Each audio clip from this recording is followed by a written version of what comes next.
श्री स्वामी समर्थ। स्वामी समर्थ 22 वर्ष अक्कलकोटमध्ये वास्तव्य करून होते।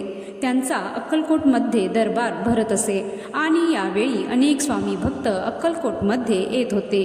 स्वामींचा दरबार भरल्यावर अनेक भक्त माथा ठेवून स्वामींचे दर्शन तसेच स्वामींचा आशीर्वाद घेत असत। परंतु जर काय एखादी अडचण असलेली बाई म्हणजे जिला विटाळ आलेला असेल ती बाई गर्दीतून दूर बसून आपले दर्शन घेत आहे असे जेव्हा स्वामींना दिसले तेव्हा ते स्वतः उठून त्या बाईकडे जात तिला आपल्या हाताने प्रसाद भरवत असत। विटाळ या शब्दाचा त्यांना खूप राग होता। स्वामी म्हणत की बाई ही आई आहे, आई कधी विटाळशी होत नाही, जिने जन्म दिला तिलाच घरातून बाहेर बसवता असे शब्द स्वामी आपल्या भक्तांना बोलत असत। आईचा कधीच विटाळ होत नसतो आणि जर हा विटाळ असेल तर अवघं जग या विटाळानेच निर्माण झाले आणि या